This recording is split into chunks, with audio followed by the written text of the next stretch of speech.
Wagwan. We're going to do a little hip activating kind of ground flow natural movement sequence. It's going to take about 10 minutes. So we're going to start in this nice upright position. My fingers are pointing away from me out to the sides. Knees are bent with my toes pointing up and my shoulders are pushing down into the floor. So I'm going to lift my hips and just work on dragging, pulling with my heels and pushing away to move forward and back. Again, shoulders are down toward the floor, they're away from my ears, and I'm just going to go back and forth a few times, really looking on getting the hamstrings working to initiate the movement. Great. Now the option, we'll come down here for a mini rest, the option to continue exactly the same as we're doing, we'll bring one foot a little more toward the middle, lift up, and do the 1 foot version. So 1 foot lifted, the other foot on the ground, and I'm warming up those hamstrings again. Shoulders away from ears. Good, then I'm going to change sides. Keep going with that movement, nice and smooth.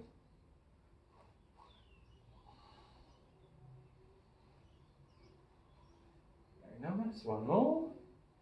Great. From here, I'm going to transition onto my knees. Toes can be tucked or untucked. Let's come out and get a bit more space. And we're going to pull forward, squeeze glute muscles to come up. I don't have a big arch in my back. A little bit of abdominal activation. We can even think of tucking the tailbone under a little. And we're just going to do about 10 of these in total. Really looking to use the glutes as the primary drivers. I can experiment with different speeds. I could also untuck my toes and come down a bit lower. Really priming the hips for some nice hip hinging movements that we may do later in the day, whether it's lifting, any other kind of yoga stuff.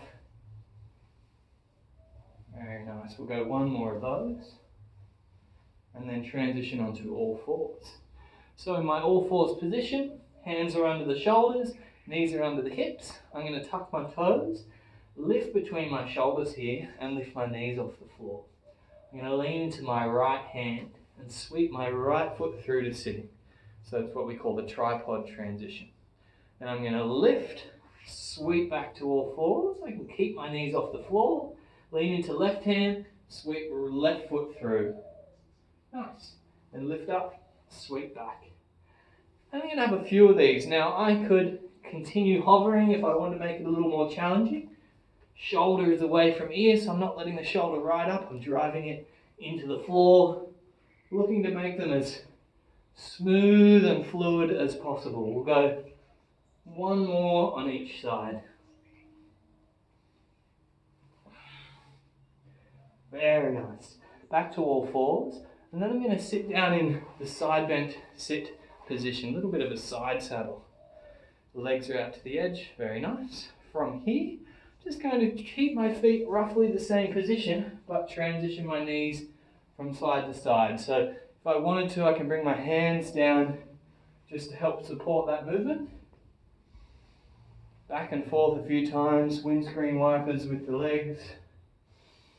Notice here how you're breathing, if you're breathing. Can you make it nice and smooth?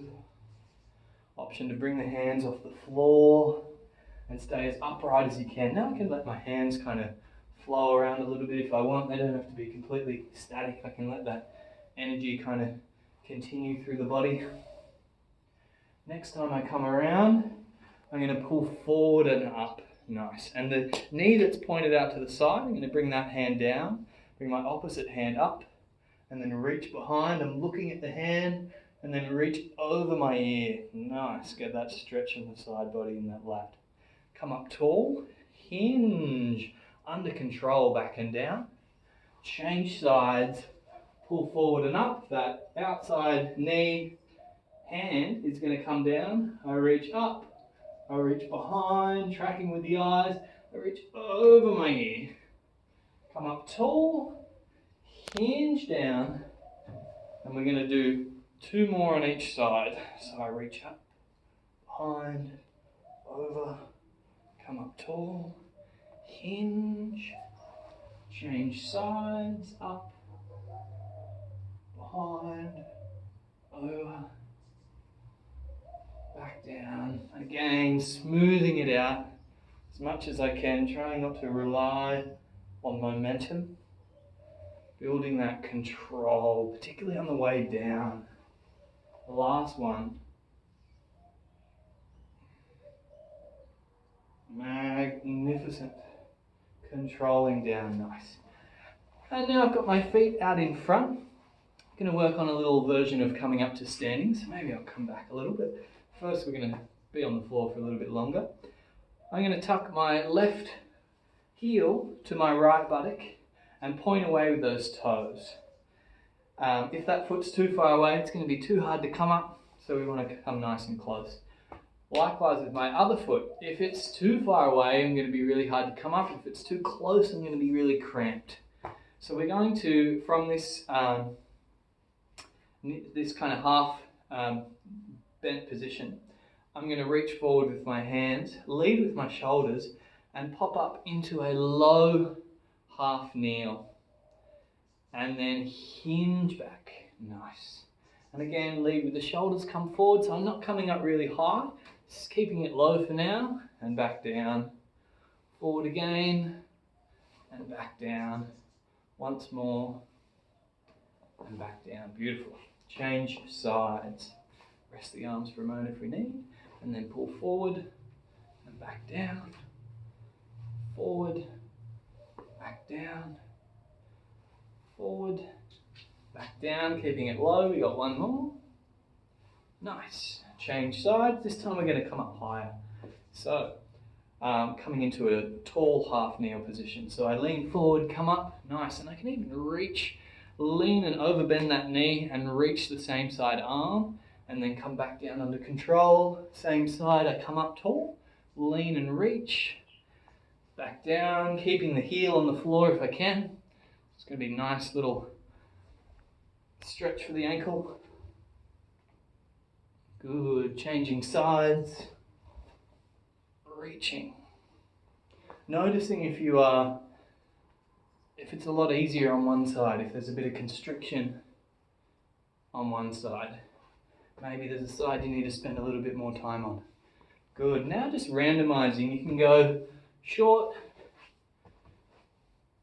You can go tall, just getting familiar with the movement. You can go slow. You can go fast.